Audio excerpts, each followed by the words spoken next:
Okay.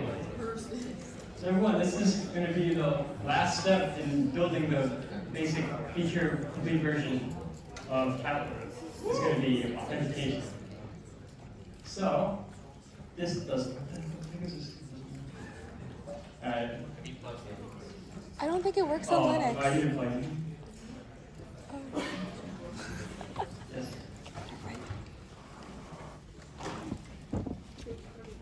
Yes. Okay. So what else is Kappa missing at this point? So I already told you on the first slide, but it's missing some way to authenticate. So it's missing a way to log in. So if you remember from the first day when we showed you the search product, we have a login button. And once you log in, it'll actually show your username right there when you post. Because right now when you post, you're probably seeing like anonymous user or some string that you hard-coded in your server. But we wanted to show the actual name of our users. So before we do that, let's step back and talk about what is the word authentication. You might not be familiar with it, but basically all it means is proving somebody's identity. So when you go to a website and you say that my name is Corey, I have to prove that it's actually me by authentication. And you can authenticate using a bunch of different methods. These methods are called factors. You can use passwords, you can use your MIT certificates. If this is real life, you can authenticate by showing somebody your driver's license or passport. You can fingerprint scan. Like, for example, if you've heard of two-factor authentication, it's called that because you need two of these things to authenticate. You need your password and your phone for Duro. But for most websites, it's usually just kept simple at username and password. So we're going to focus on that here. So in order to do this, we're going to need to store information about every user in our database. So for example, on every social network, as you know, they collect tons and tons of data about you, and then keep all that in the database. So for example, in Capbook, we want to store all of our users, names, their emails, stuff about them like their profile picture, their like bio, their favorite cat, etc. And also, we need somewhere to store their login credentials. We need to store their password somewhere. So, are we going to do this? Are we going to just put password as a field in our new user schema that we need to make? No, we're not going to do that. That's bad. This password is just in your database, out there in like plain readable text. So if anybody got access to your database who wasn't supposed to, they can just read off the passwords of all of your users. This is bad. It's don't store your passwords in plain unencrypted text. So it's very hard to do. It's kind of hard to do this. We're not a crypto class. We don't teach you encryption. So we're just going to let someone else do it for us. We're going to use Google as an authentication API. So it's called Google Signing. So basically all it does is you just import this into your website and it'll give you a login button. And all you do is click it and Google itself will check and make sure the password you give it is the same password as they have associated with your Gmail account. So yeah, I'm going to get rid of the passwords thing. I don't have it anymore. Because now Google is going to store the passwords on their most secure system, because Google is probably more secure than Capbook.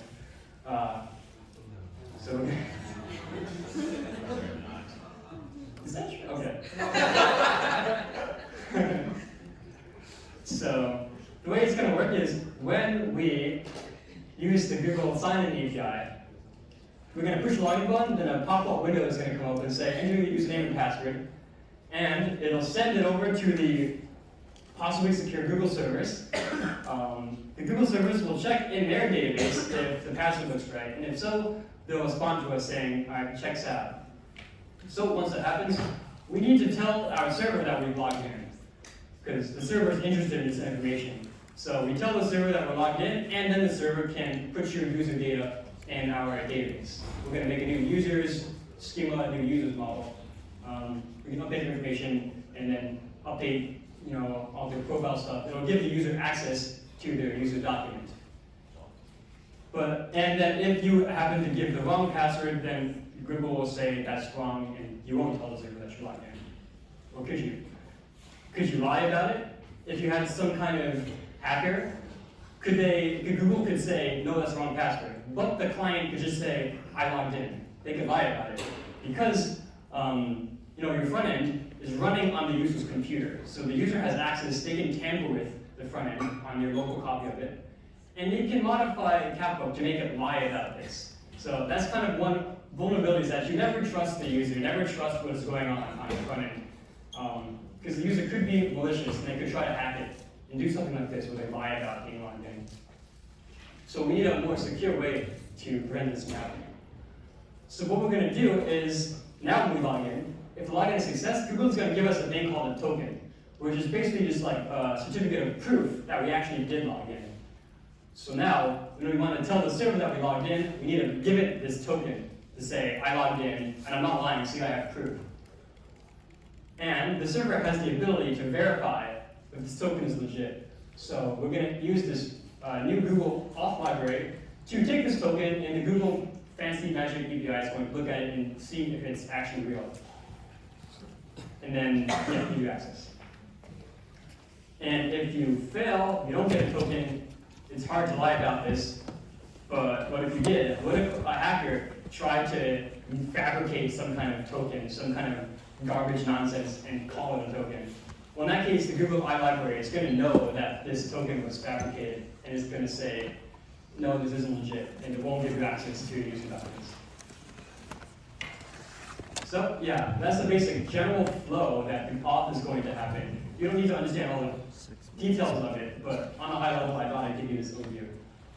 So in this workshop, it's going to involve a lot of changes in both the front end and the back end. We're going to add this login button, then we're going to add a user model to the database so that we can interact, or that we can store user data.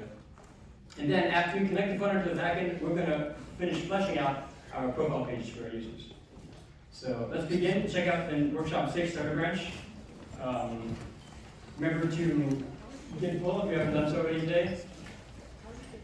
And npm install, don't forget that. And as usual, in 2 separate windows, npm start and npm all here.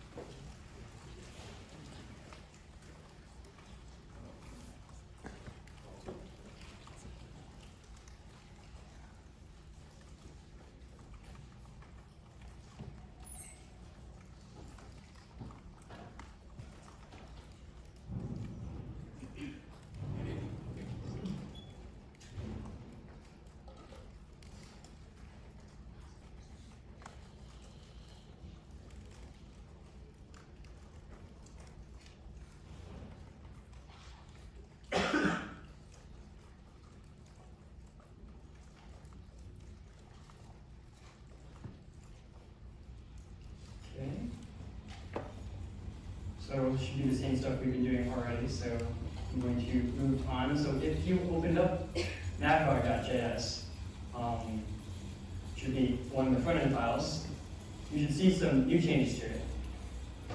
So give me a second to open up this file. So what I've done is add this new Google login component. So this component, I didn't write it myself. There's actually a library that will give you this Google login component. And all you need to do is pass in some stuff, like give it some code to run on success. So this code here, it'll run this function whenever you successfully log in. Right now, all it's going to do is just print out the response from the server. So you log in, and if it succeeds, the server is going to respond and give you that token I mentioned earlier. And you also notice at the top, I have this thing, this client ID, this big string here.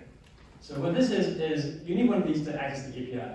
So Google, you need to tell Google, like, who you are and why you're using your API. So I have to say that my app is called Capbook, it's running on localhost 5000, and I want to use Google Auth. So that's what the client ID says. When you make your own website for your project, you'll need to generate your own client ID in order to authenticate. You don't have to open this link now. We will do this in depth next week when we cover deployment, but just a note for the future is that you will need to do this at some point. But for now, we're just going to share the same Google client ID. Well, not pull this out, it'll look like this. Because it's too much of a pain to have you guys go through the steps right now. So let's make sure it works. Everyone try to go into Capbook on the branch Workshop 6 Starter and hit the login button. When you open your terminal in Chrome or Firefox, you should see this JavaScript object appear, and you have a bunch of information. So please take a few minutes to do this, confirm that it works, and if it doesn't work, raise your hand.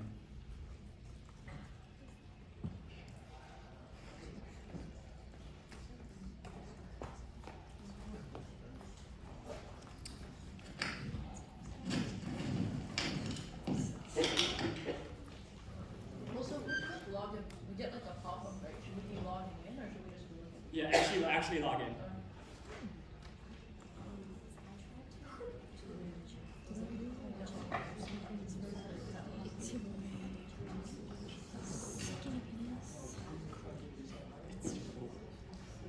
It's me. It's because you did change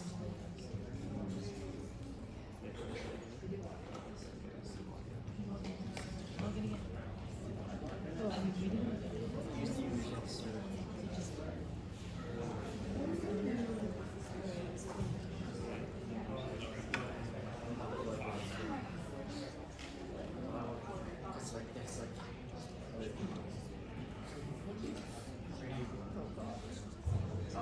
But these two are in separate windows. Start. Yeah.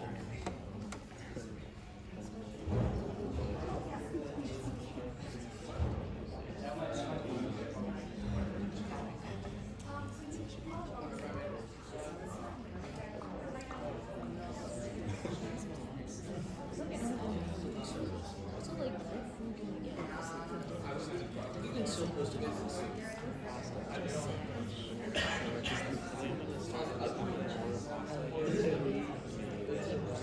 kind of Yeah. Well, I have like, okay, if we go to Trader Joe's, yeah, what are you going to show for? like this. Yeah.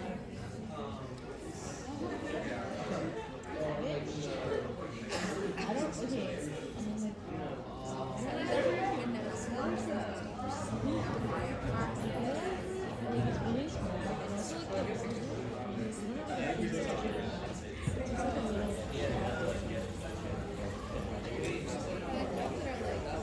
Volume is not much. Yeah. You have, So what's the website to check? ideally you would have children talk because Is the volume working? I mean, it doesn't log in, right? It doesn't do anything. Good. Wait, like this? How you can work I it? get an apartment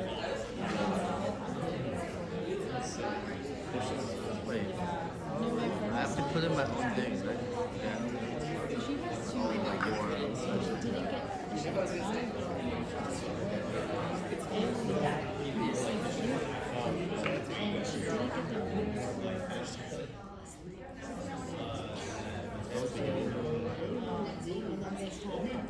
Oh, wait. and they're like, yeah. I mean, it's like, it's fine. Like, the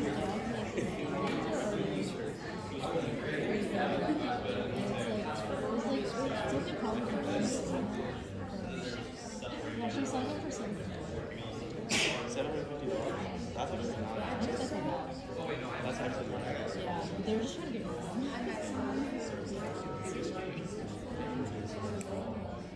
And they're like golden. And it was for. Dude, I just want I wanted some. Have you ever seen, you have to like, well, otherwise it's like, and they do,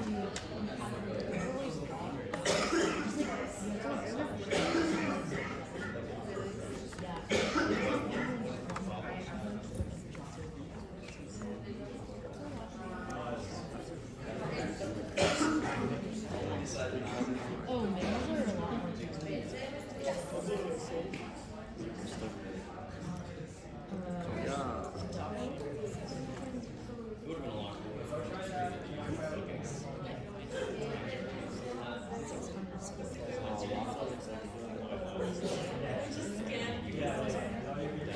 This is good. Is that what I'm supposed to have?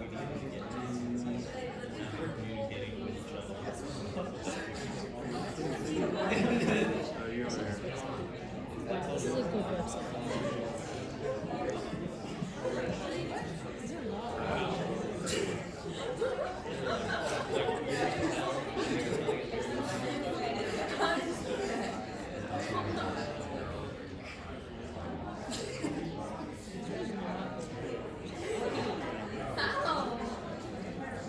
Yeah.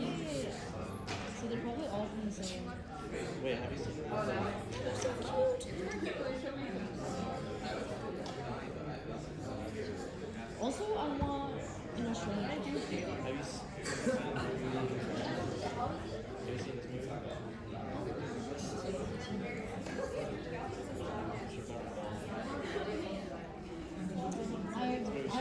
This summer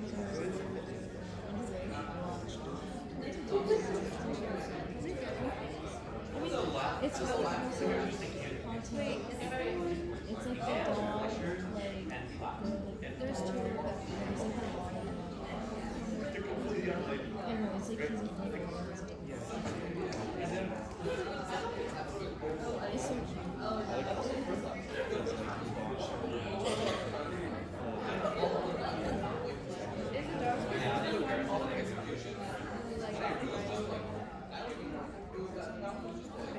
Bailey.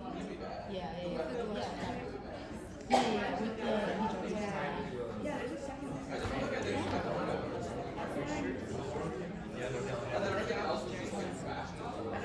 he drives just large.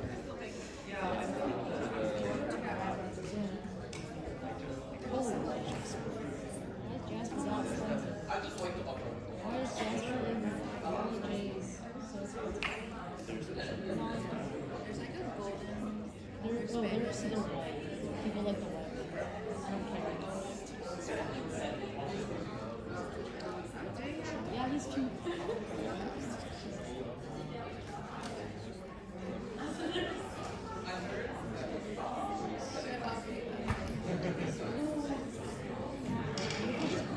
So can you raise your hand if you have been able to see this?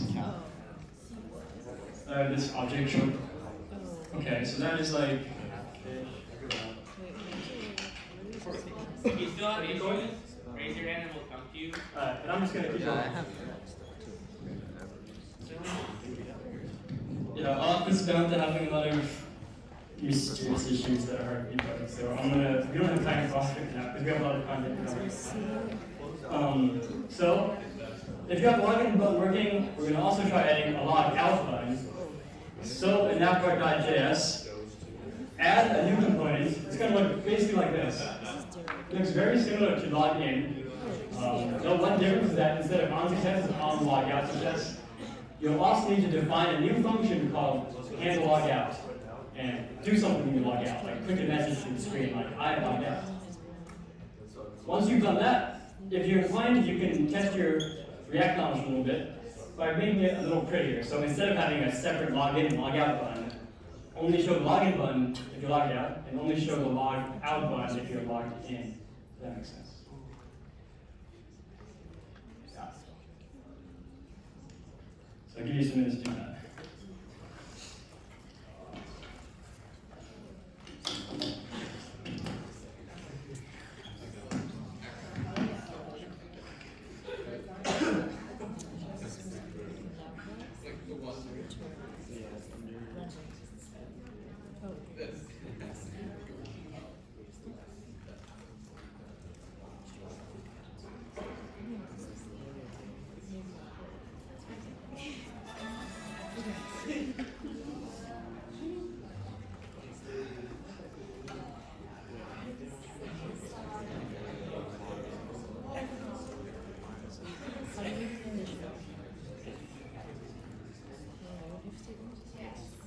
Not good. We can put it anywhere. Wait. Do it here. Okay. Don't you do Yeah, you save it there. Is that what you're saying?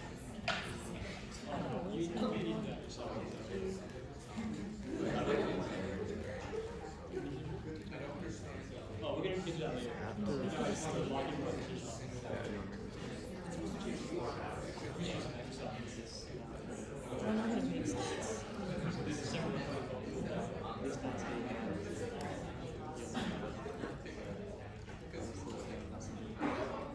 this dot state equals it's this.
Oh, this is Wait, it's supposed to be in the same thing. It's supposed to be in the login.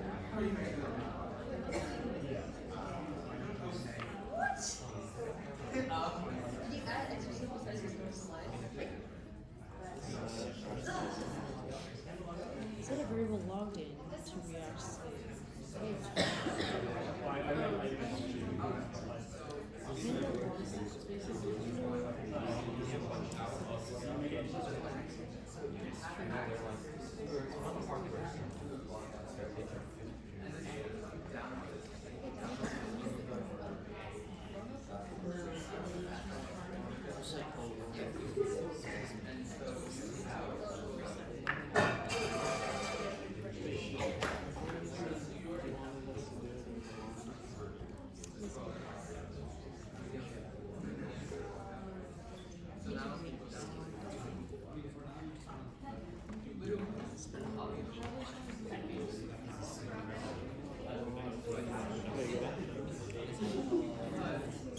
Yeah, but I think it's just Okay.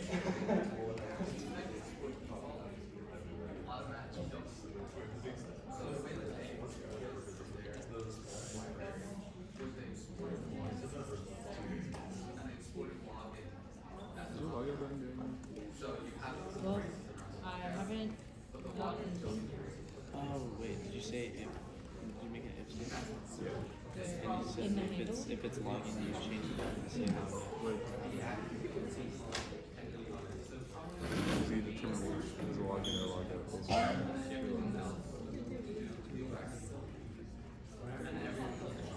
but something.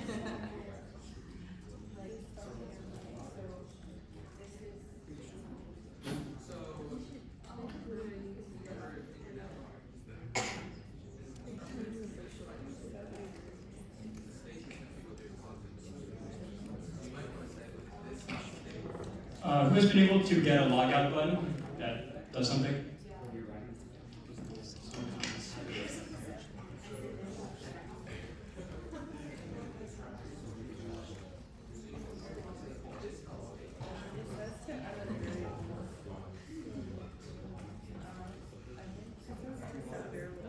I have no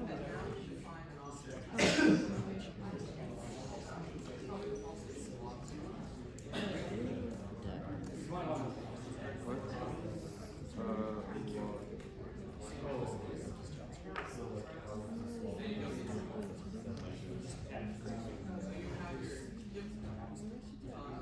Wait, so what would you put?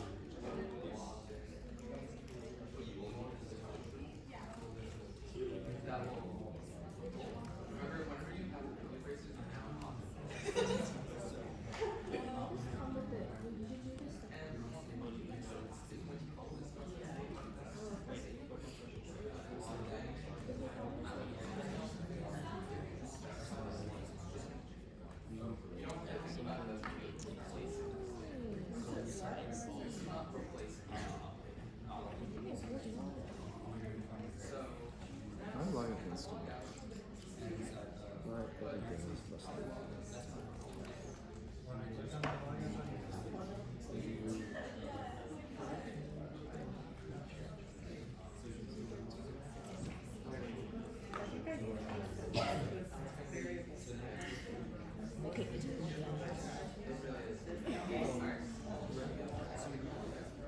You have to I have to find it. That's fine.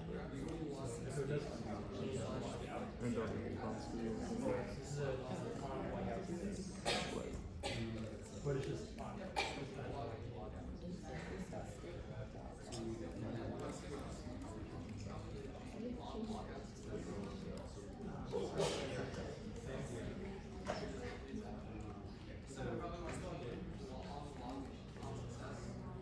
Success. Did nothing.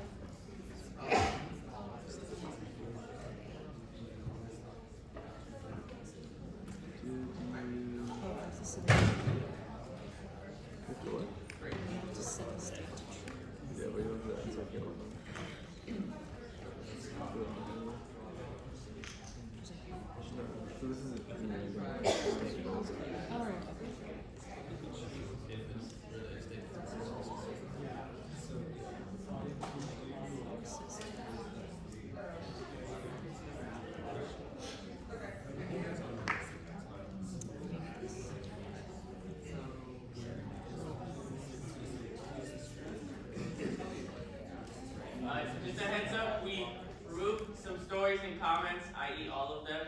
When you are posting, try to be appropriate. So you might not see any of your comments right now, but they'll get repopulated.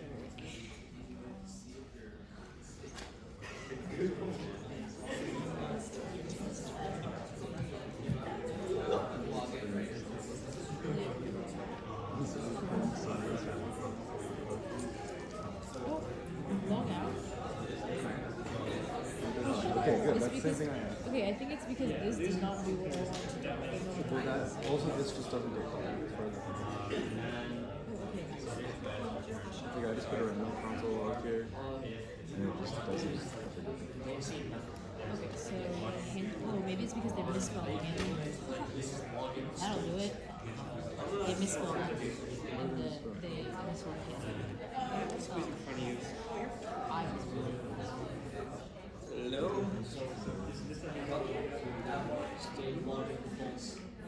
unsuccessful. Stop.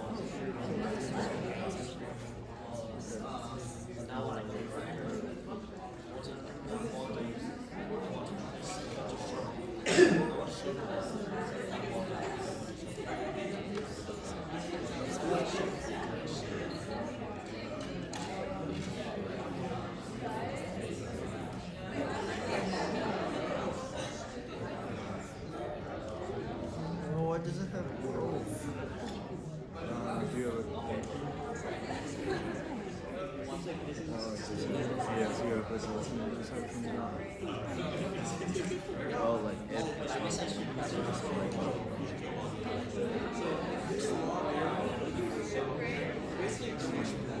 How do you edit like right before?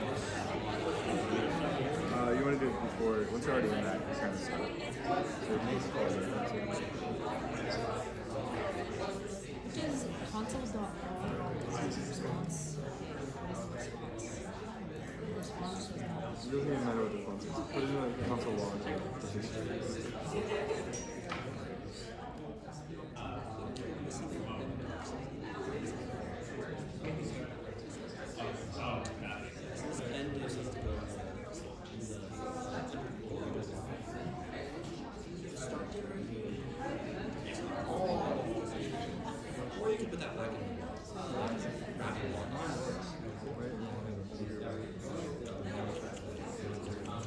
Amazing.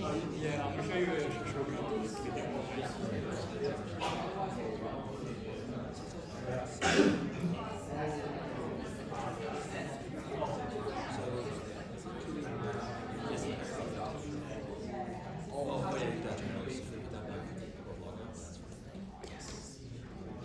I don't do this.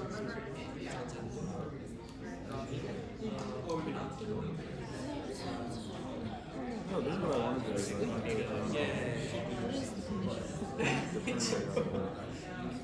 So you can play inline. Oh, that's what it was? Yeah. Question mark. Yeah. That's what I would do in my custom. That's the controller mode.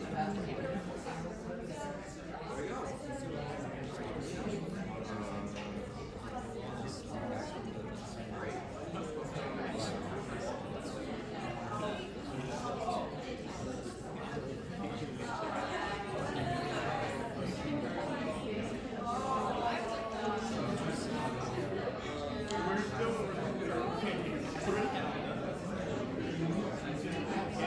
terrible, but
it's not on success, it's on log out success. That's so unintuitive. Put on log out success. That's what it's. It's not on log out success. It should be, no, it should be log was. Wait, how did they change it? No, it works. And there's no. Oh, you don't need it?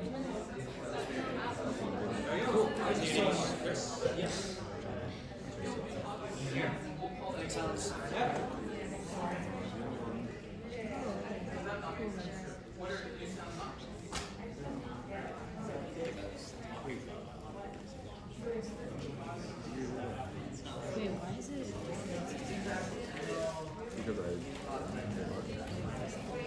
Because that's what Google did.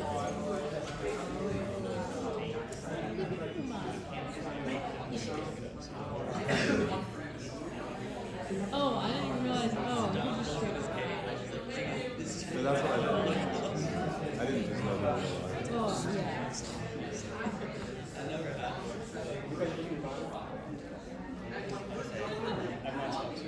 You have 9 steps?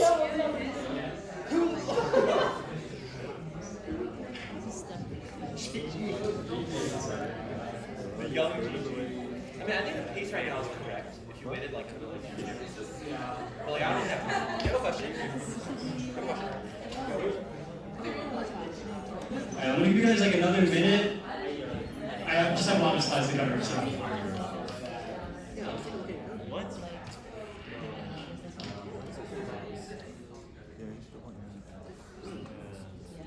Wait, so I should cheat.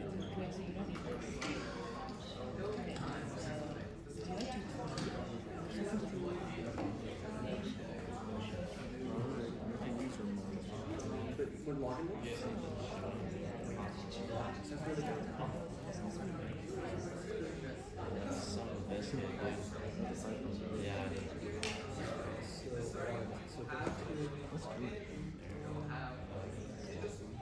So, I should just delete that. I should delete this. You have 3 S's in on log out success. Wait, what? I still need one.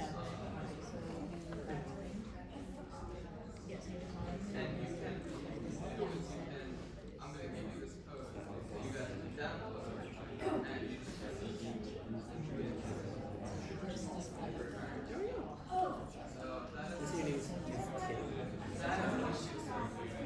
Let me see here.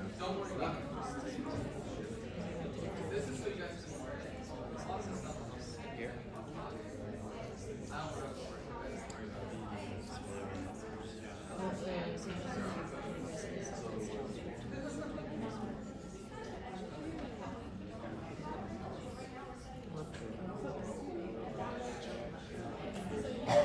That's it?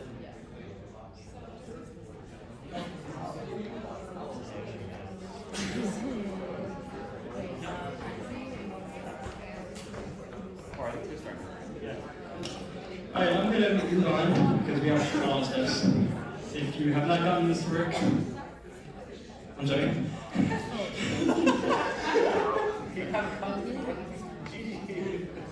But if you want to see my solution to this, you can reset my and check out step 1 here.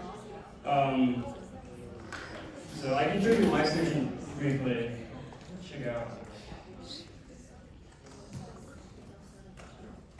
So what did you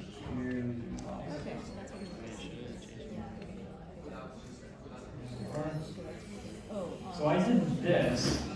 Some of you might not have seen this syntax before because it has this weird question mark and then this colon thing. But basically what that means is, yeah. So it means if this is true, do this. Otherwise, do that. So you see this, it's basically shorthand for an if-else statement like here. It's called the conditional operator. You can look it up on the MTN docs if you want more information. Yeah, that's just a little shortcut. Okay? I'm going to move on. So the next step is going to be starting modifying our backend to support user login. So So, just like we did from the last workshop, we're going to make a new model. So this should be an empty file, user.js. And I would like you to add a new schema that has the following two fields, your name and Google ID.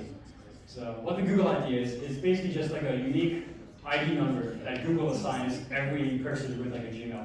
And we're going to use that to basically figure out, to give the Google account, which user document does it correspond to. And yeah, so as you see, it's very basic right now. We're just storing the name and the Google ID. In the future, you could extend this to store more useful information about the user. Like you could store their cat happiness and their favorite cat. But for now, we're going to keep it minimal. So see if you can get this. You can copy and paste some stuff from store.js, because this should look pretty similar.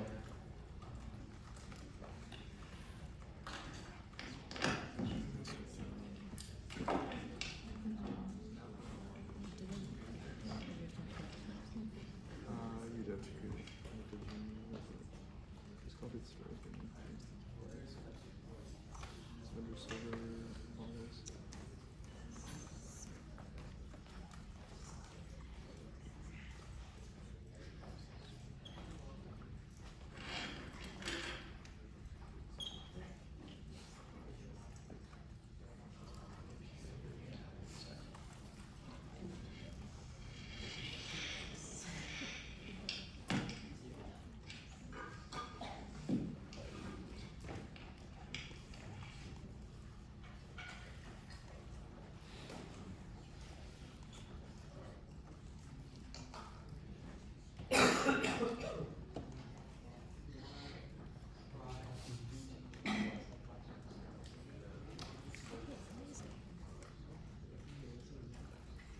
That's from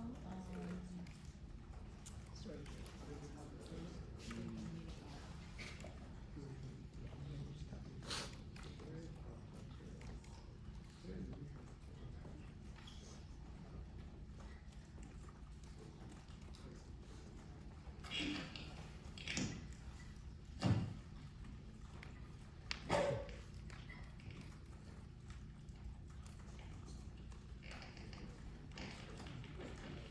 Okay, so if you haven't finished this, I'm just going to give you the solution for it, basically. Because it should be fairly mechanical. There's just these lines should be using .js. If you don't feel like typing it out, you can check out the step 2 bench.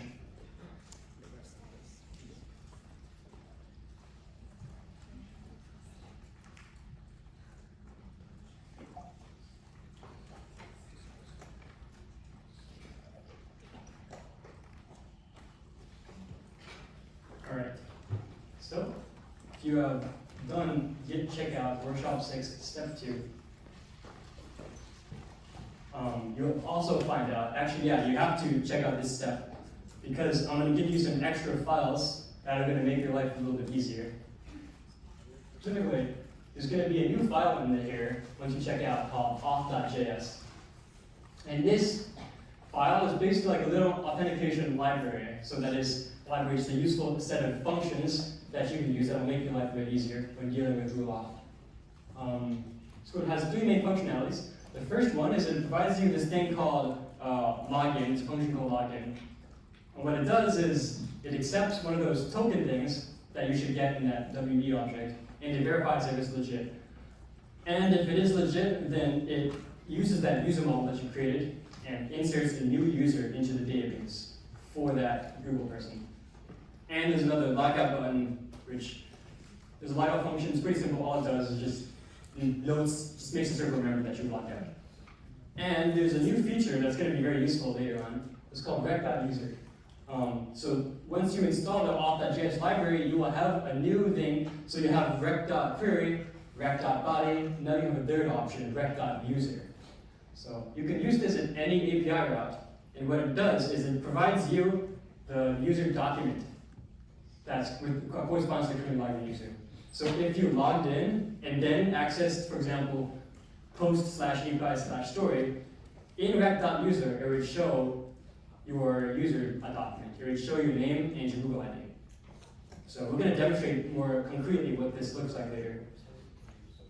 But yeah, that's auth.js. You don't need to understand every line here because it has some auth stuff that I'm not going to be covering too deeply. But there are a couple places that you could look at. So in the login function, you can see I'm calling this function called verify. What that does is it uses the Google Authentication library to just accept this thing, the body.token, and it just it succeeds if that token is legit. If it's not legit, then this function crashes and it refuses to log in the user. Yeah, so if it succeeds, it runs this function, get or create user. What this does is it runs a query, user.findOne, and it tries to find the user with the matching Google ID. So has this user exist in the collection yet? We try to find that user. It's possible that this is the first time you signed into Catbook, so in which case there's going to be no user document for you in the database yet. So in that case, the code will automatically create one for you. So there's no separate like register or sign up button. Just when you log in and you don't have an account yet, it'll just make one for you right here. So it makes a new user. User.sub is just something that the Google API provides, and it basically just means your Google ID, and then we'll save it to the database. So that's what the login function does. It verifies you're legit, and if you're legit, it puts you in the user database, in the user collection. And I've made a couple changes to server.js. So I had to add this new app.use, so middleware, which as reviewed is just a bunch of things that get run in between from the time you receive a request and the time that you process the request. There's some things that happen in the middle. And one thing is it checks out, it uses this session storage name. So what this does is it stores data about a user throughout their entire time visiting your website. So across many different requests. So from the time they open the browser and go to Catbook until the time they like push X and quit. So that means that once you log in, and it'll store your user document in the server's session, which means that it'll just remember that you're logged in until you log out. So this all session does is it gives your server some memory, basically, to remember you are.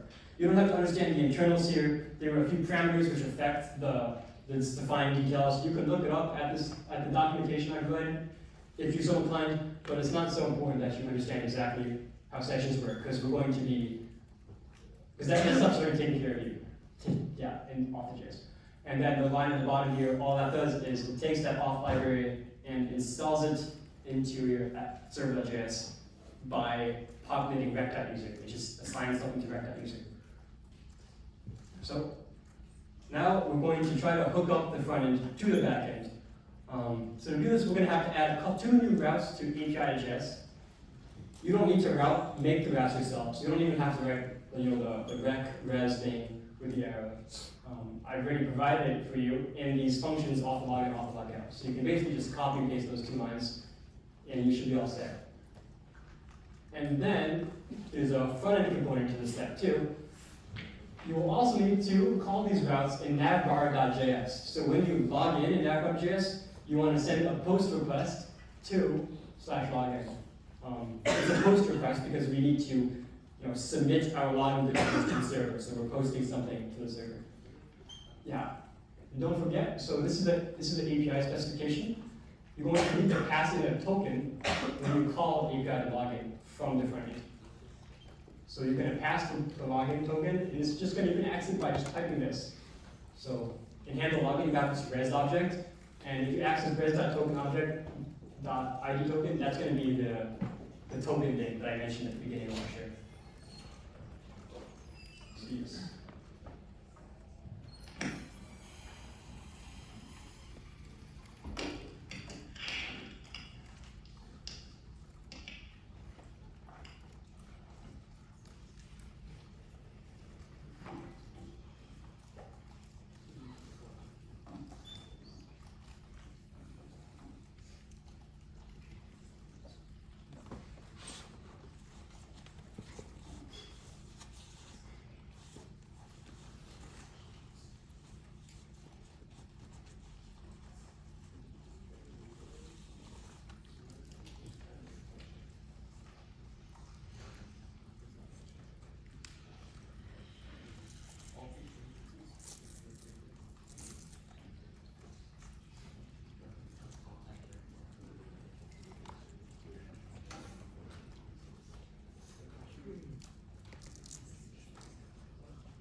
And by the way, you'll know if you've done this correctly if you log in and then your server console, the one running npm start, prints out like some login message. Then you know it's working.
Has anyone succeeded in this step yet? Raise your hand if you're stuck. Alright.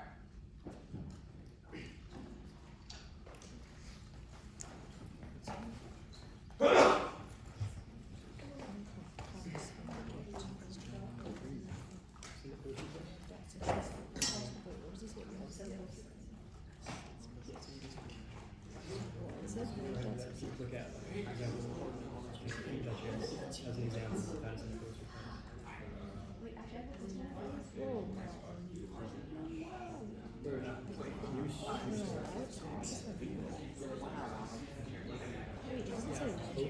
That is actually not what they're actually never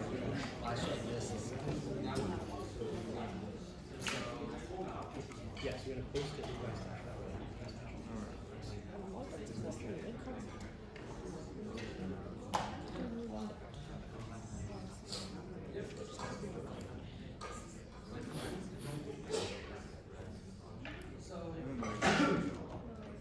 This is by, this is from the Google API. Google just says, give me a function as one parameter, and on success, I can have it called.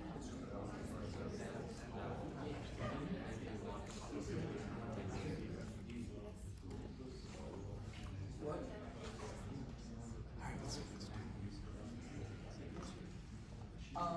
Don't worry about it. Let's worry about that later. All it's saying is that, you actually don't have to worry about it. All you have to worry about is go on the application. You don't have to worry about it.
Right now you don't have to do anything with tabs. You can just like cross out the user or something if you want us to.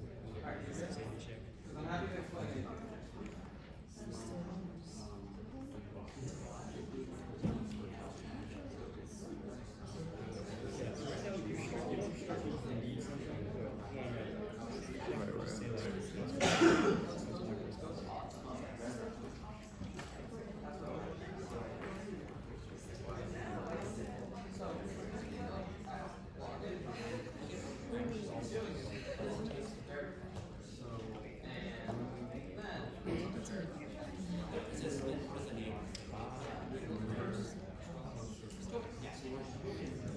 That's what you do.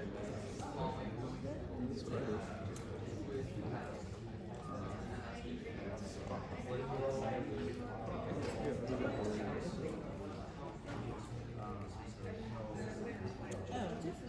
Raise your hand and stop. Stop. Basically, it gives you a user object.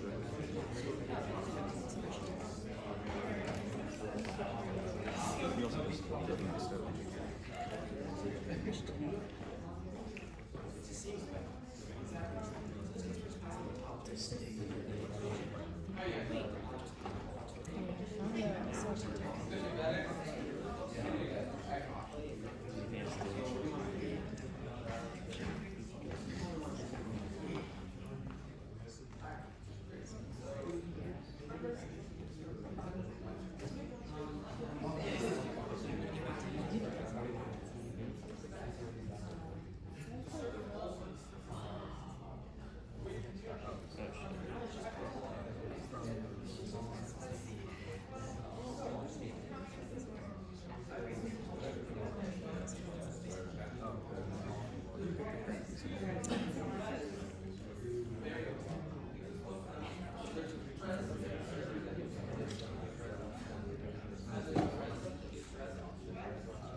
You're right. I should know.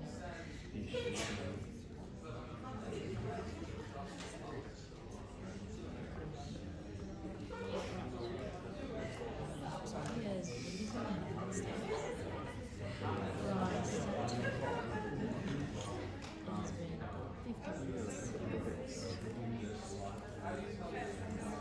It's been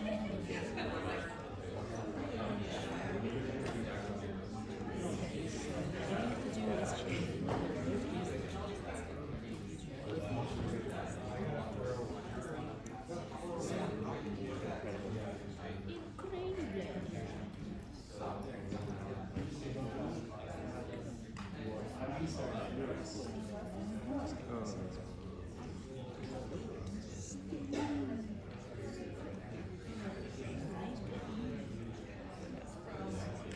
I really want to play stuff.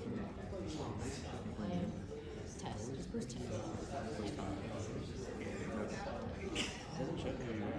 Because it doesn't change. Oh. It doesn't fix that. I'm like, where is that? Wait, I remember seeing it, right? I saw it. Wait. So you changed the schemas already?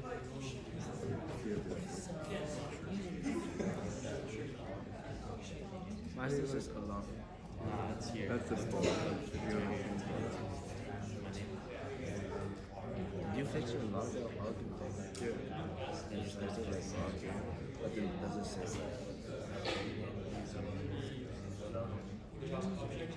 it should say like what I am, right? No. Wait, so that's right. That's it. That's all it holds. That's What's wrong? No, yeah, just don't. You don't need to. It's not constant. You can change it. Oh, you just. That's the whole point. Like, it was constant before because it was determined. Oh, So you just take it out. Yeah. introduce creator ID. Should I introduce creator? Wait, did you do the schema thing first? That's not. Oh, I didn't look at this. No, so server and comment. Modify style schema. Oh, Sorry, it's a long time. Wait, how'd you get your name to publish? That's what step, whatever it is. New stuff? Wait, are you? Also, we're not on it. Yeah, I'm a little bit.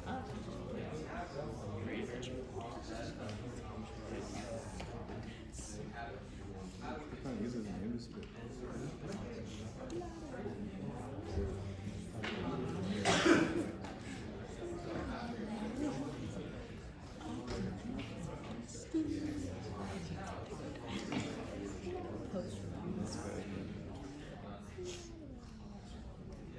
Oh, you just changed my name. Then here, Wait.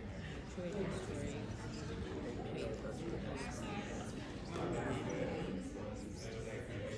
No, but the idea is Wait, where do you get the name? so you get both from advice.user. Does it have to be you could type in the name you want, right? I don't think it's not violent. It's just rec.user. So no, leave that. Or not that. Delete that and delete body. So rec.user and then it's just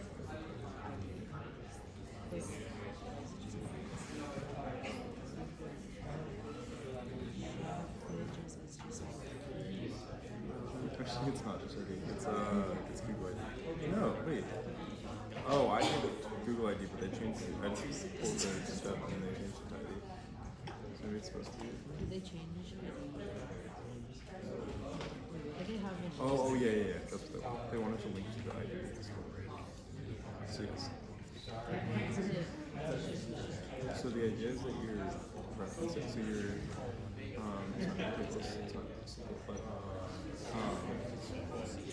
Like, is it your automatically object, you're referencing the ID of the user. Of your user. Oh, so it's not this. Right. So implicitly, anything you find here also has an ID field that's assigned.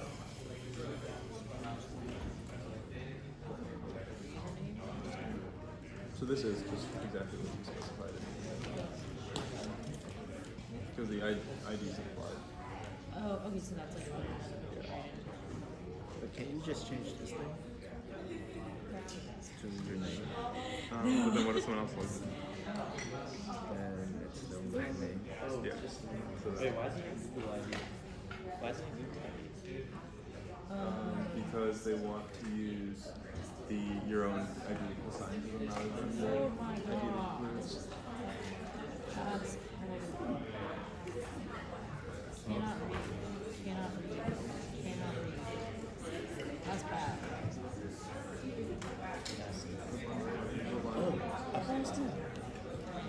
Yo, somebody go like this. Like a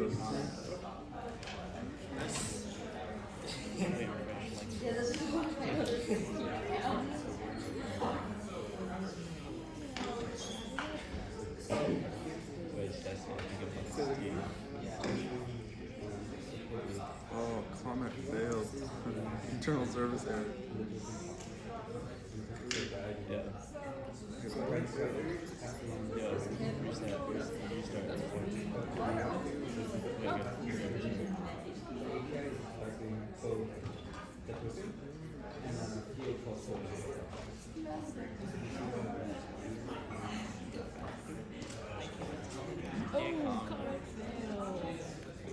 What is comment sound?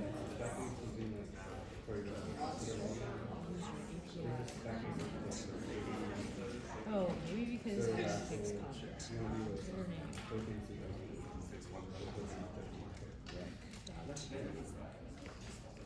Oh, am I not logged in? I'm not logged in.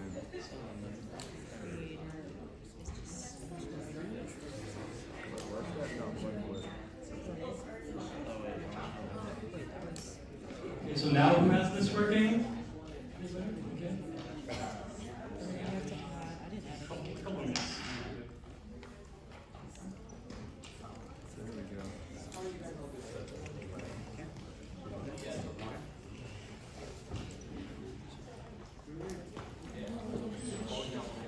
Wait, this is annoying. I keep finding it. Well, that's just to make sure that the login is on the scheme.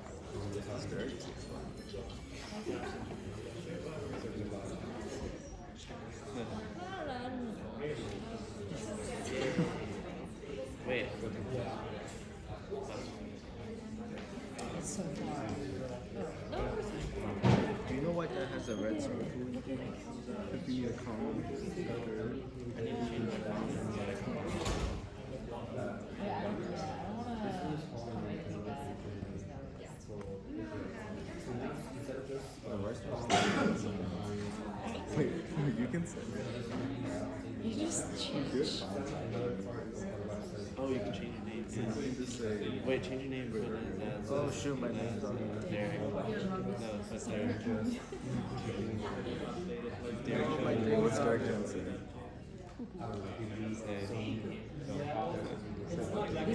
This is bad post.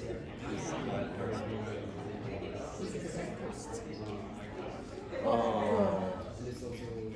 Oh, because the API. Maybe they I don't think it takes. They might. They are. Wait, my comment doesn't have my name, but my post does. Because I put E on this one, and it still showed up. Well, did you put the Yeah, thing after in the Incredible. Okay, I'm just gonna go ahead.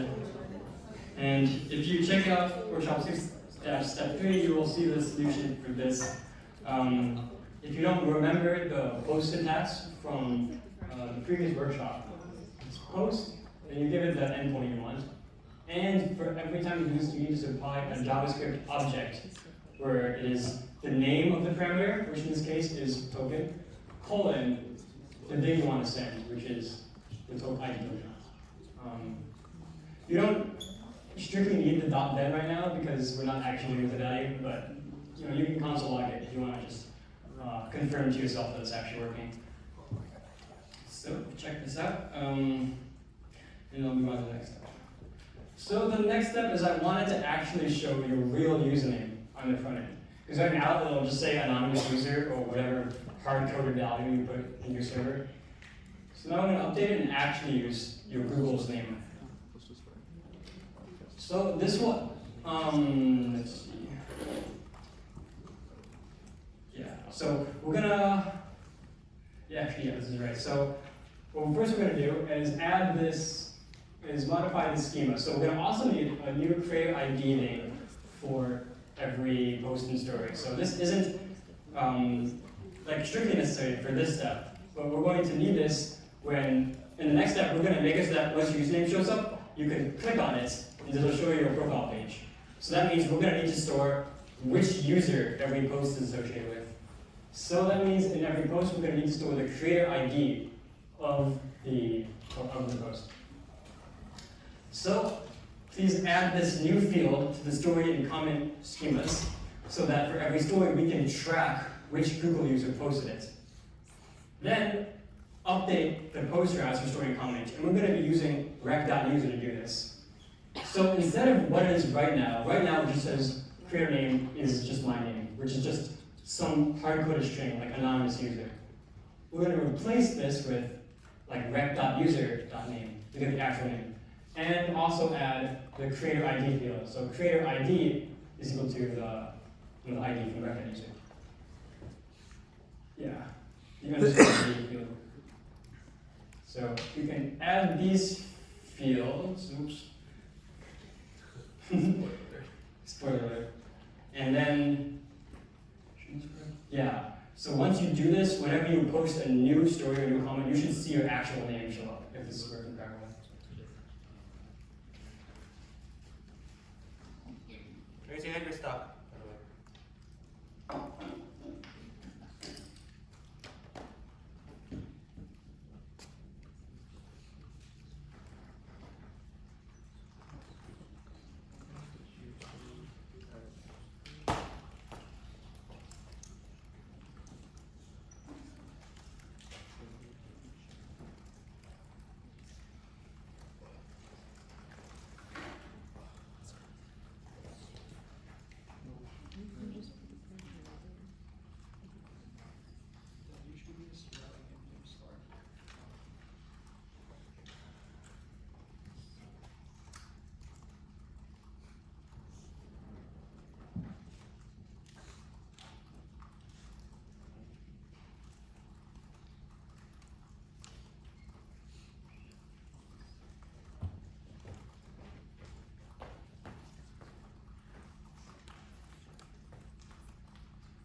Wait, does mine work?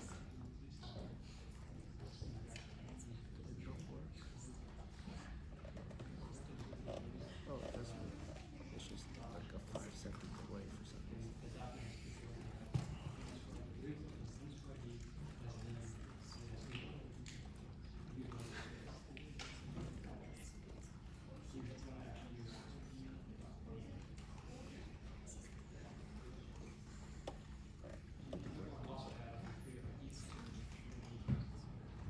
But you have to refresh for new stuff to come. But then you get locked out. Right? That will be the second place.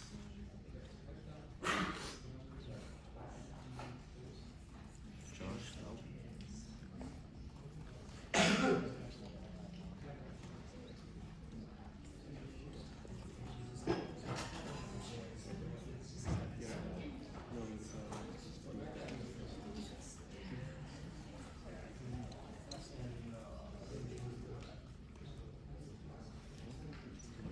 Well, how come they don't have the name at all?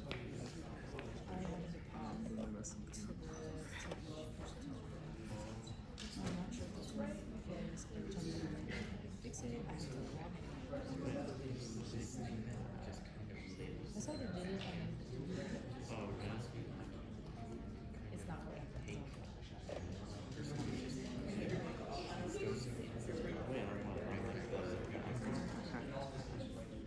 Oh. Oh no.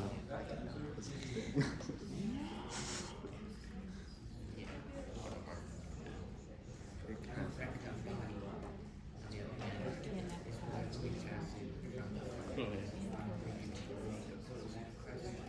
Wait,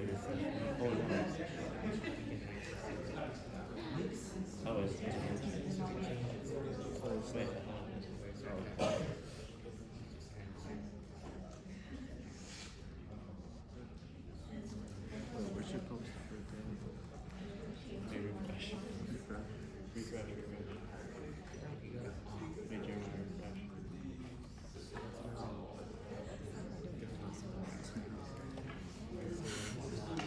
That wasn't me. Who's test?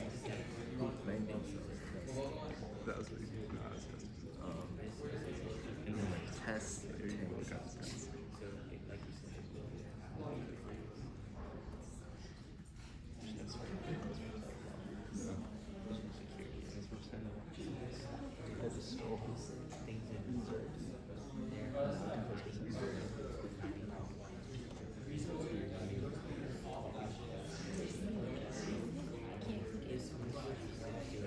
Just when it is it. This is incredible.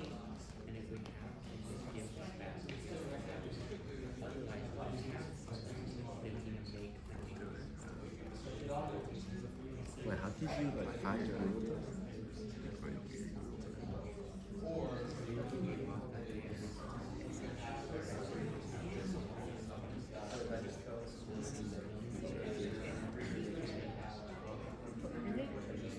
no, this was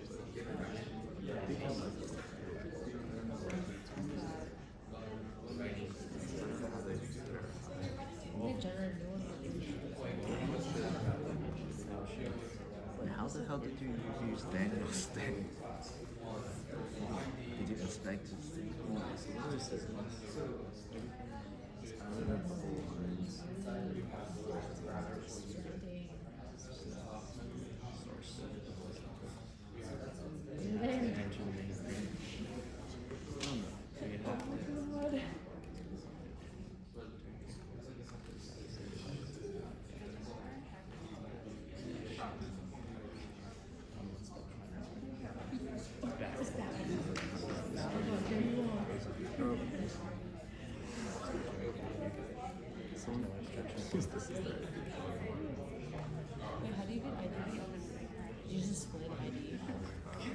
to put it plus the ID from the post. Oh. But they're attached to the post. Like now we're putting the thing that we added or to put the creator ID on every post.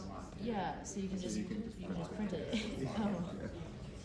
Oh, it's not You can actually. impersonate them. Dude, you can just. Oh wait, you can't because this is. Yeah. It's like you can just go to MongoDB.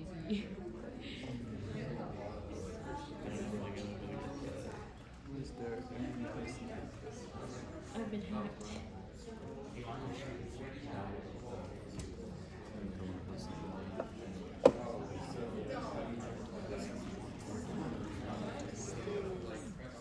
Well, if you post as anonymous, can you find out which one is it?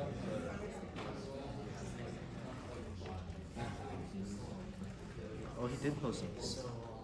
Or was that you?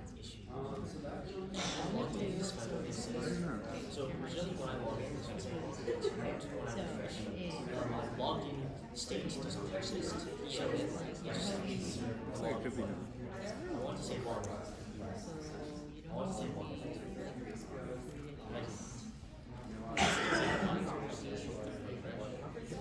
So then it's like,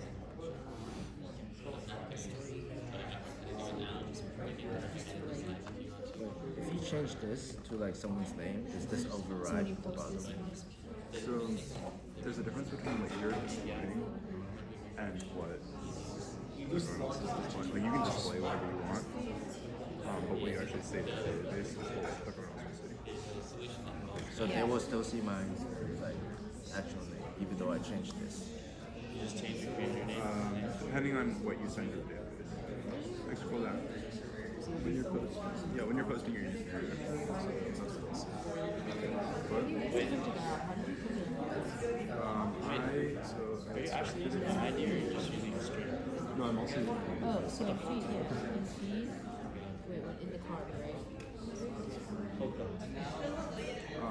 in the card is where I print.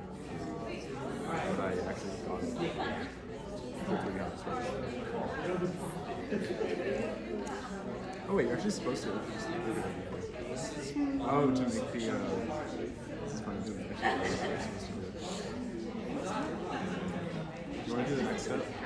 It's not that, but it's the, yeah. That's what I was trying to do. Yeah, same. And then you guys try again. Oh, I'm saying creator ID is a fraud. So that actually was something I was supposed to do.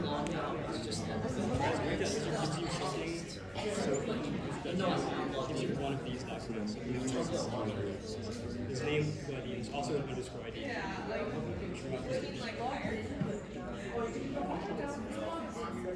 Let's do this first. It tells me to, it gives me a login because the button is where the state logged in, which does not persist. It's always actually So let me just clarify, when you have when you have rec.user, it has 3 fields in it. It has an underscore ID, it has a name, and it has a Google ID.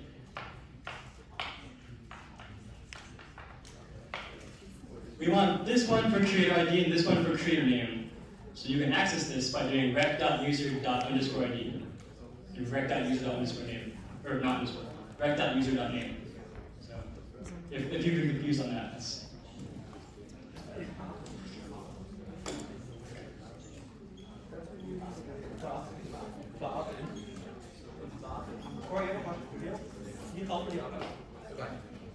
I wanted to put underscore ID in Google ID. So right.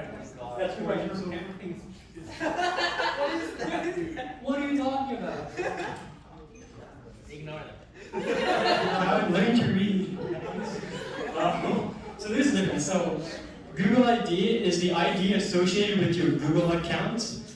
Underscore ID is the ID that automatically got generated by MongoDB when you put the user in a database. So Mongo has an ID associated with you, and Google has a different ID associated with you. In this case, we're gonna want to use this one, just because when we're doing Mongo queries, it's gonna be more efficient to use the built-in Mongo ID than some other ID. So yeah, for this step, we're gonna use this one. I mean, it's kind of kind of redundant to have to store both, but simplifies the logic. This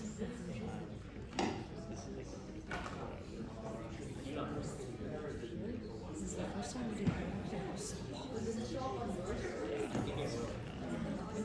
Where's the router?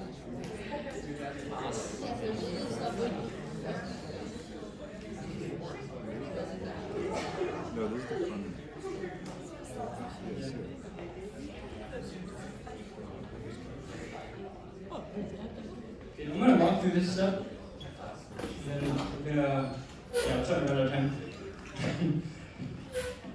So if you check out workshop 6, step 4, You know what happened with oh boy, so API.js, I've done these 2 lines, accessing rec.user.underscore-id and name. So, yeah, so here we want to use the ID that Mongo has given us, not the ID that Google has given us. It's kind of arbitrary which one we use, but when we're doing Mongo queries, it's just kind of better to use the ID that Mongo gives you for Mongo things. So that's why I'm doing it this way. So type this, type that. That really should be all you need aside from adding this field into story schema.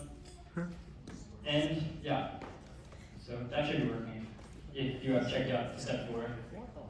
I'm just going to move on. Now that we have your name showing up when you post, we want to actually be able to click on your poster's name, and that'll take you to your user profile. So I'm just going to start walking through these things together so that we can finish on time. But right now, when you go to /profile, it's the same for everybody. It just says Shannon and all of your computers. But we want that to change. We want to be able to go to like /profile /me or /profile.mat/profile. Whatever name. So we're going to change the router in app.js. I'm just going to walk you through this.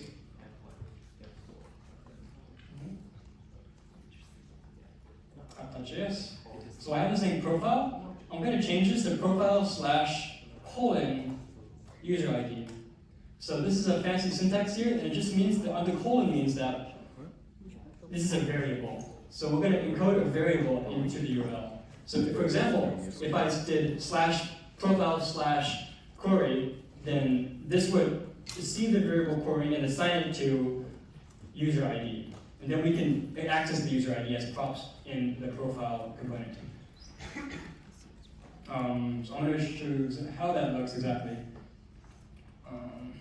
So once we have added this one-line change to app.js, the next step is to change single-story.js so that you can actually click on their profile link, and it'll take you to a profile page.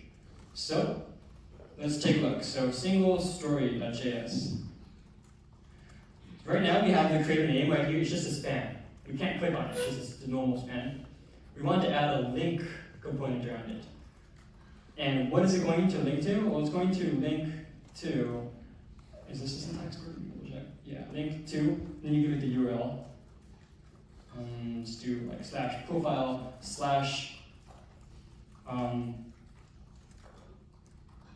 creator ID. But I'm doing this, but creator ID isn't actually a prop of single story. So there's something wrong here. I'm just going to type it out. But so something like we make it like this. So this won't exactly work because we need to get creator ID passed to single story as a prop, but it's not happening right now. So we need to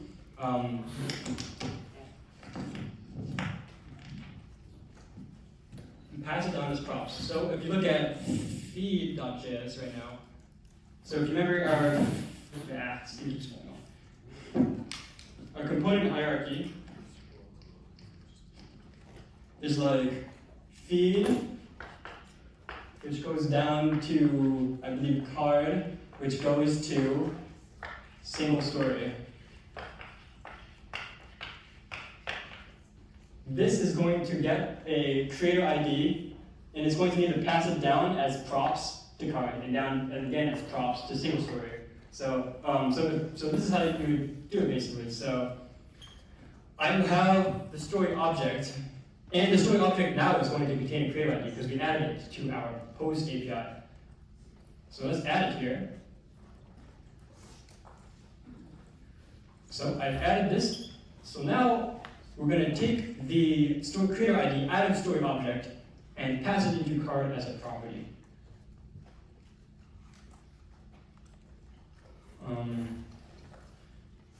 Yeah, so once this is done, open up card.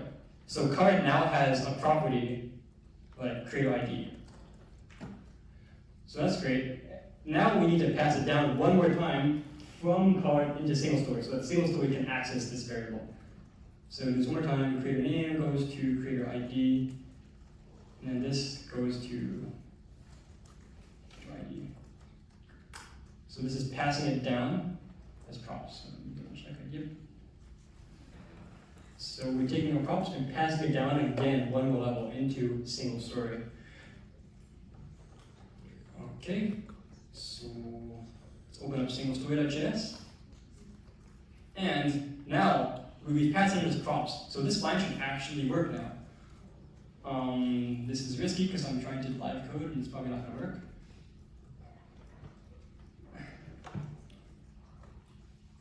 And it's really slow because there's a ton of posts that we should probably delete because it takes 10 years to load the page.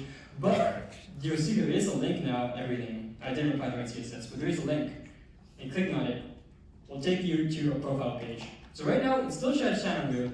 That's intended. We haven't changed its card yet.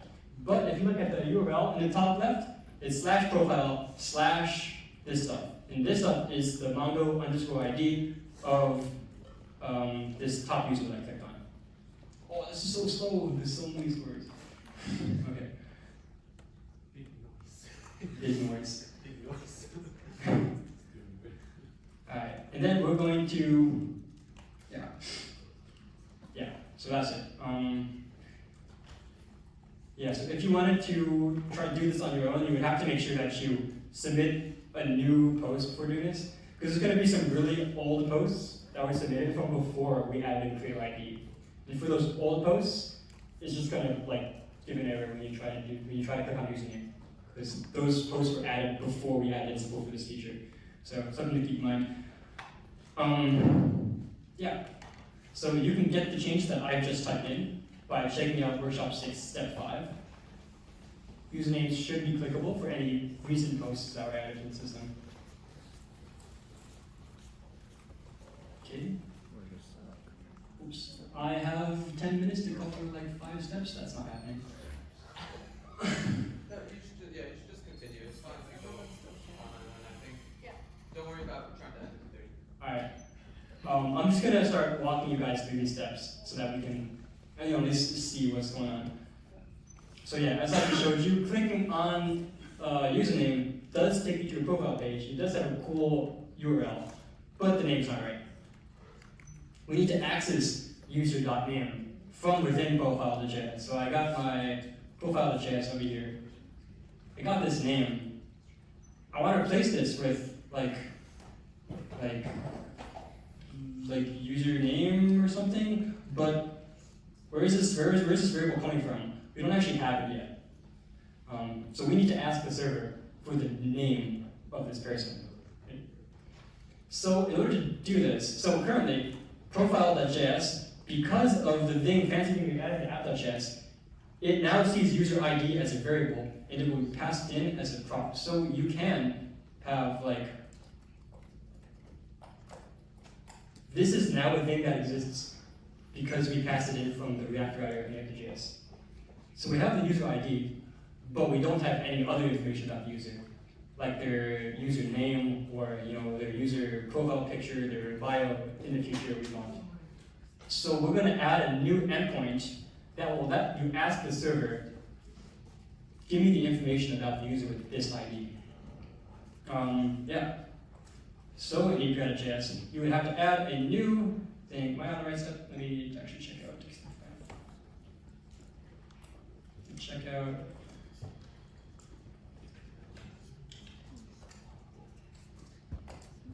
Okay. So I'm going to add a new get root for user. So router.get slash user, and all it's going to do is literally just return rec.user. Nope, no, it's not going to do that at all. It's going to take the user that you give, so it's going to take that rec.query.user ID. Let me make sure I'm doing this correctly. Yeah, okay, I think I'm doing this correctly. So we're going to use the user model to find something by its ID. So we've passed in the user ID as a query parameter, and we're going to access the database and try to find this guy. And when that's done, then just send it back to the front end. Let me just check out the next step to make sure I done it correctly.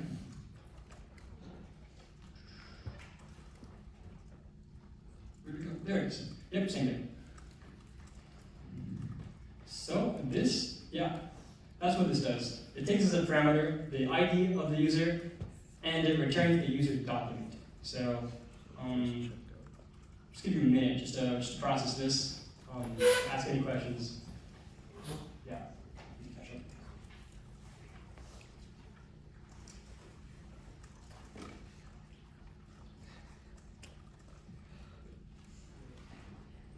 You don't need to type it in because I'm just going to move on to the next step in a few minutes anyways.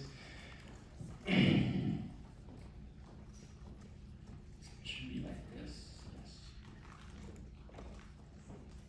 Find my ID.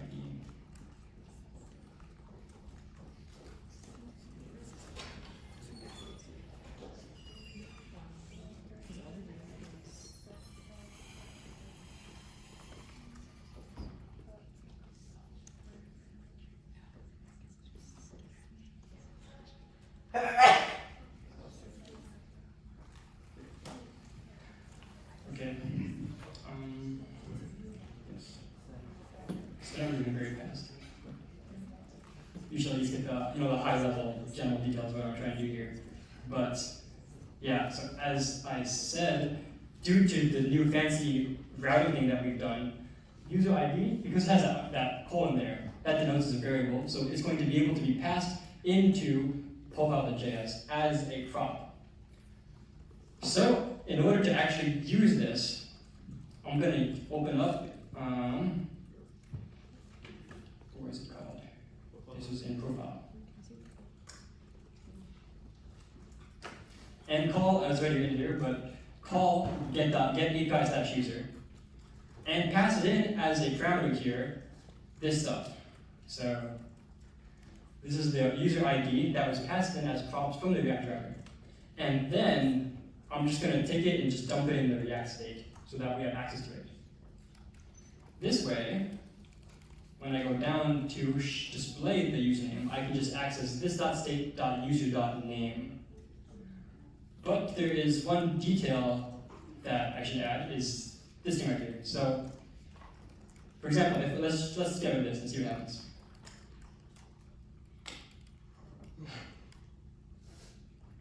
I'm going to go onto somebody's profile, and it explodes because it says cannot be properly named undefined. So this is happening because it's trying to do this, but this render function is being ran before this API function has called and has been resolved.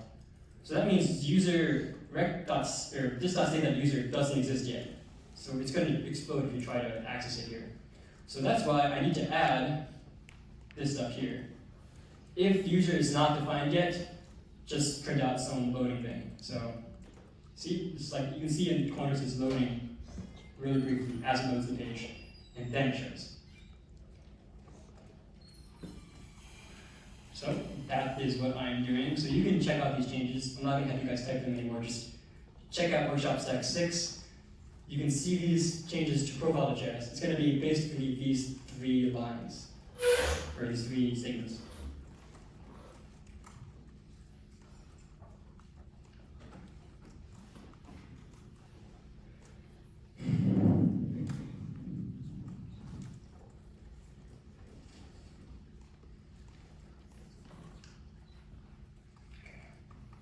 So So we've done this profile page. It should work out, it shows the correct name if it ever loads. Whatever, I'm going to see that. If you click on the profile page, you'll notice that right now it doesn't work. And that's because when you click it, it goes to, if you look closely in the top left, /profile, which doesn't exist anymore because we changed this up.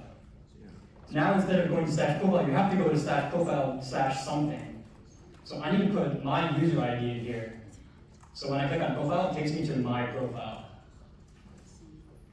So we have to go to /profile /my user ID. But what is your user ID?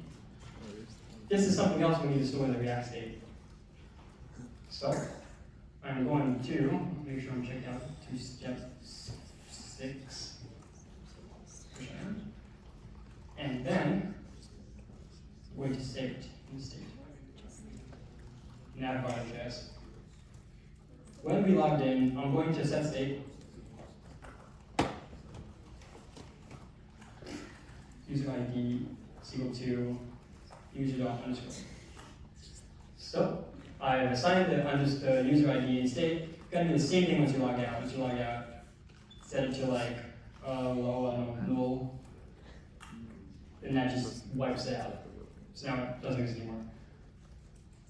And then correspondingly, I'm going to change this. So instead of just going to /profile, it should now go to /profile /this.state.user ID. Right? So let's try that out. Make sure you're logged in before you do anything. Because, yeah. So it works. Well, what happens if I'm logged out and I push profile? It goes to profile /null because I'm logged out and it'll just kind of break. So preferably we'd hide the profile button when you're not logged in.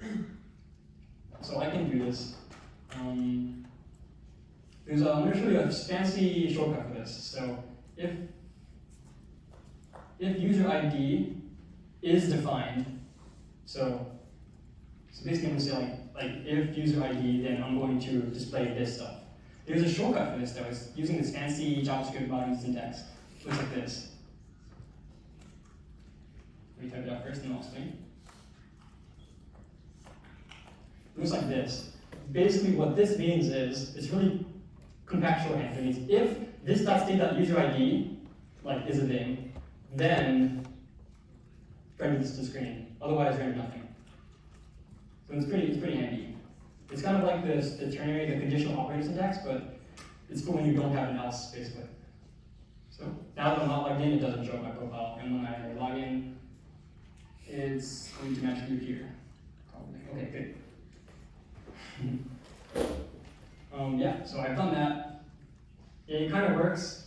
There is still one problem. There are still many problems, but there is one problem that I'm thinking of, is that when you refresh, and it says you're logged out. Now, why does this happen? So usually when you go to a website, when you refresh, it doesn't just kick you out and log you out. The server still knows that you've logged in, because the server has that session storage I mentioned earlier. But the front end isn't that smart. When you refresh, this.state gets reset back to its initial values, and that gets lost. Let's see, like this. So that means whenever we refresh, we're gonna need to ask the server, like, am I still logged in? I don't remember. And if I'm logged in, who am I? What is my name? What is my ID? I forget my identity. So we're going to do this next. So first, let's get caught up at step 7. Okay. And then, yeah, as I've just described, this is what I just demonstrated, but we're going to look at yet another API wrapped for this. What it does is it tells you who the heck you are. So we're going to call it get who am I. It's going to be a quite simple route actually. It's going to be just a couple lines. We're going to add it right here. So oops. Who am I?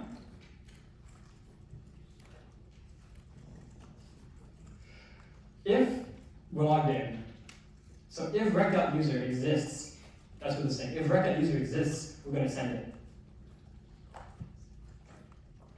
But what do we do if we're not logged in? Well, they're just gonna send like nothing. They're sending empty object. Let's do that. So that's what I'm going to do. Just show you this. Yeah. So basically this. And there's one more step that I wanted. I already showed you this already. Like hiding the profile button if you're not logged in yet. But I should have moved my slides better. Anyways, so we're going to use this who am I route to check if you're logged in once you refresh. So I'm going to go into navbar.js, and then whenever component did mount, I'm going to call who am I, and once that succeeds, I'm going to set my user state.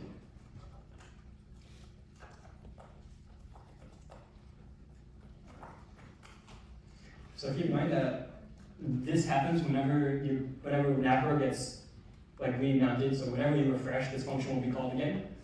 So when you refresh, it's going to ask the server, was I logged in the past? I don't remember.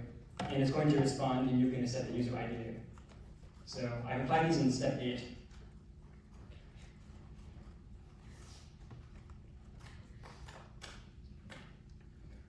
So now, if I log in, and I refresh, I am still logged in. Because after I refresh, it asks the server, I forgot my identity. And the server says, oh, you're still logged in. And you're still this guy. So, just let this slide sink in for a minute. You don't have to copy these down. But this is what you should have when you check out step 8.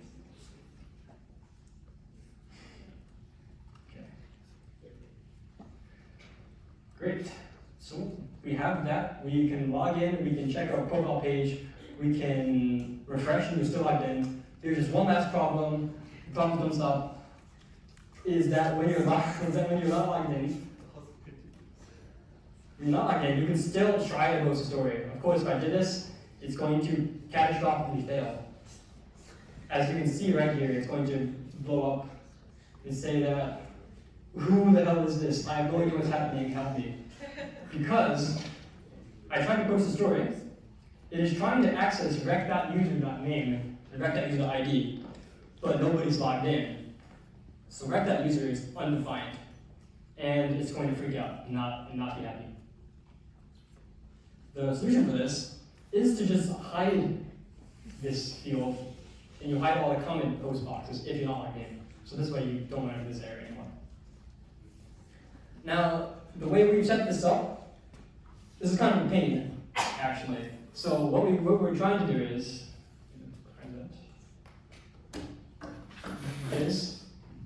we have these things at the bottom here. So we have the new story input box, the new comment input box. If you're not logged in, we want to hide those. So the way you hide something is the parent of these components needs to know if you're logged in. If the parent knows that you're logged out, it is going to stop rendering its child.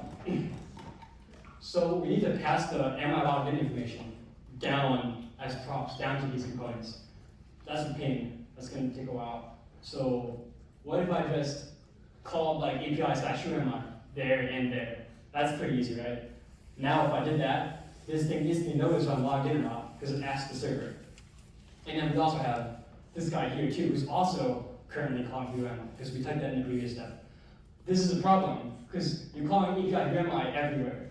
It's being called on every single story. It's making another API whoami request. And it's because server requests are relatively expensive. They take a lot of time. You want to minimize them while you can. This is a bad solution.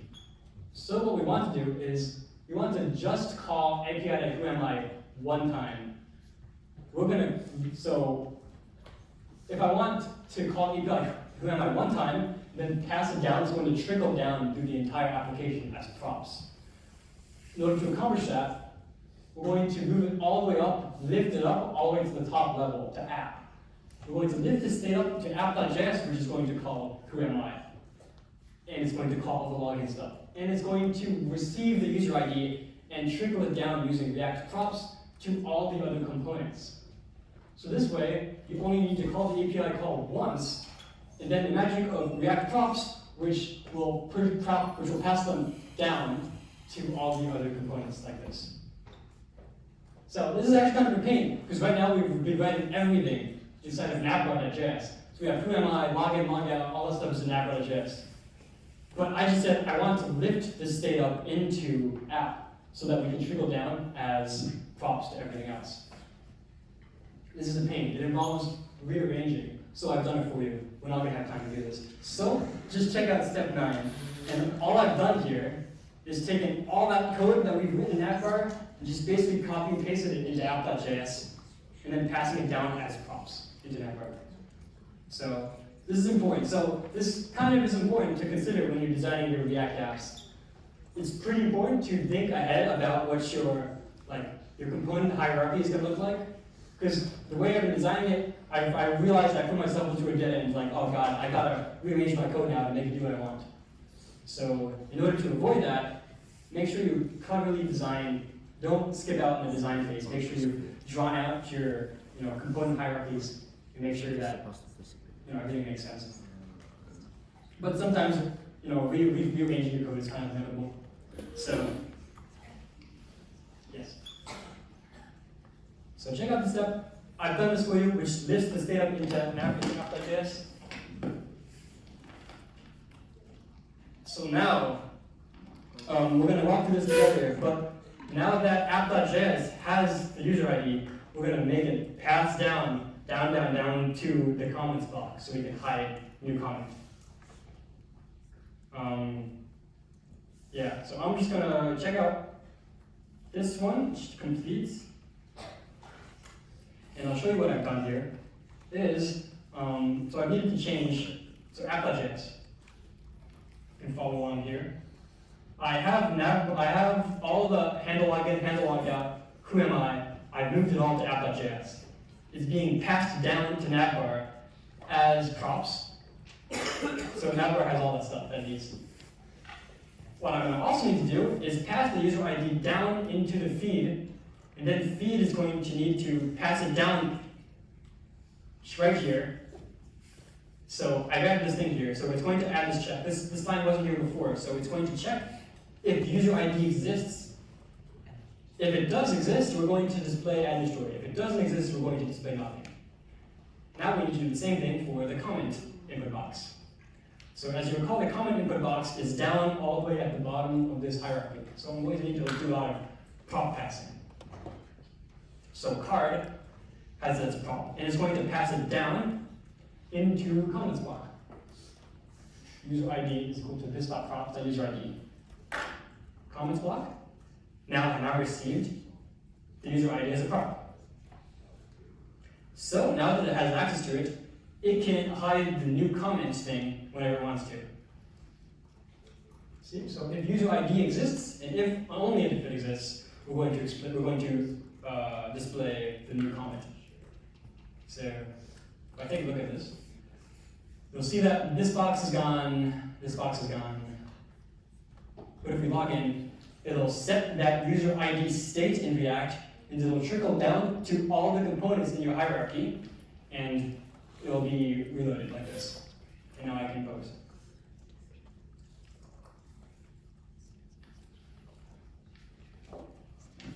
Great. So that is basically everything that is the basic, the minimum viable product. So the basic set of functionality for Kafka is all done. We have our database, we have a login, so congratulations.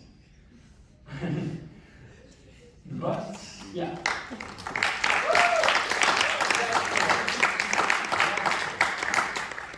I know this is very fast because these guys only gave me 90 minutes to give 5,000 steps. I'm sorry, you can repeat the slides, ask me outside, I'd be happy to help you. And if you want to extend this a little bit, if you want to try playing with this a bit at home to get a little bit extra practice, one thing that's still kind of lagging in Kafka is that this profile page kind of sucks. All it does is it just tells me my name. That's useless. I know my name. But you could do other things, like, remember cat happiness? It's real cool. But when you refresh, it goes down to 0. We have databases now, we have users now, we can fix this. So one optional homework challenge that you can try going through it is whenever you click that button, send a post request to the server and update cat happiness. So that way whenever you refresh, you can see how happy your cat is. When you go to somebody's user page, you can see how happy their cat is. Yeah, so if you want, you can do this challenge.